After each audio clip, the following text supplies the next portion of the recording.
MP যদি চুরি না করে এলাকার উন্নয়ন হইতে বাধ্য। প্রকল্পের টাকা যেন দুর্নীতিতে ভেসে না যায়। আপনারা যতক্ষণ পর্যন্ত আমার পাশে আছেন, পৃথিবীর কোন শক্তি নাই ইনশাআল্লাহ আমাকে আমার লক্ষ্য থেকে দূরে সরায় দেয়। এই জোয়ারে কিন্তু এমপি চেয়ারম্যান তৈরি হয়ে যায়। আজকে আমি পানিশ্বরে জোয়ার দেখতে পাচ্ছি। ইনশাআল্লাহ আশা করি আল্লাহ আপনাদের এই দোয়া মনের ইচ্ছা কবুল করবেন। ব্রাহ্মণবাড়িয়ার সবচেয়ে অবহেলিত যে দুটো উপজেলা, সেই দুইটা নিয়েই হয়েছে ব্রাহ্মণবাড়িয়া 2, সরাইল আর আশুগঞ্জ। সরাইল ভবিষ্যৎ হোক নিরাপদ, বিনিয়োগ হোক বিশ্বস্ত, আর আমার পছন্দ সল্ট বে। ওয়েলকাম টু সল্ট বে। এর মধ্যে যে ইউনিয়ন গুলো আছে, 9টা ইউনিয়ন, সেই ইউনিয়ন গুলোর মতন অবহেলিত এলাকা সারা বাংলাদেশে নাই।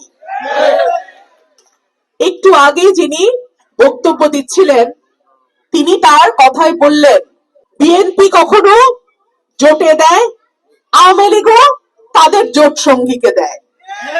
এই এলাকার মানুষ যেন ভাসমান, এই এলাকার মানুষের ভাগ্যে দলের প্রতীকের প্রার্থী আসে না। আমাকে যখন মনোনয়ন দেয়া হয়নি, অনেকেই আমাকে প্রশ্ন করেছেন, আপনি তো সংরক্ষিত আসনে হতে পারতেন, আপনি তো সংসদের উচ্চ কক্ষেও যেতে পারতেন, আপনি কেন স্বতন্ত্র নির্বাচনের সিদ্ধান্ত নিলেন? দল যদি ক্ষমতায় যায় আপনি তো আরো অনেক ভালো অবস্থা হইতে পারত, আপনি সব ছেড়ে কেন স্বতন্ত্র প্রার্থী হলেন? আমি বললাম, আমার আজকে এত দূর আসার পিছনে আমার এলাকার মানুষের কষ্ট, পরিশ্রম, তাদের অর্থ ব্যয় এবং তাদের ভালোবাসা আর আমার প্রতি বিশ্বাস আমাকে এত দূর নিয়ে আসছে। আজকে দল দেয় নাই বলে আমি আমার মানুষদেরকে ফালাই দিয়ে চলে যাব, আমি সেটা করব না। এই কারণে আমার দলের পদ গেছে। আমি বলছি ঠিক আছে, আমার মানুষ তো আছে। আমার দলের পদ যদি চলেও যায়, আমার এলাকার মানুষ তো আমাকে ছেড়ে যায় নাই। দল যদি জোটকেও দেয়, আমার মানুষের ভালোবাসা তো আমাকে ঘিরে রাখছে। সুতরাং আপনারা যতক্ষণ পর্যন্ত আমার পাশে আছেন, পৃথিবীর কোন শক্তি নাই ইনশাআল্লাহ আমাকে আমার লক্ষ্য থেকে দূরে সরায় দেয়। কি আমার লক্ষ্য? আমার লক্ষ্য এই অবহেলিত সরাইল এবং আশুগঞ্জকে মডেল উপজেলা করে তৈরি করব।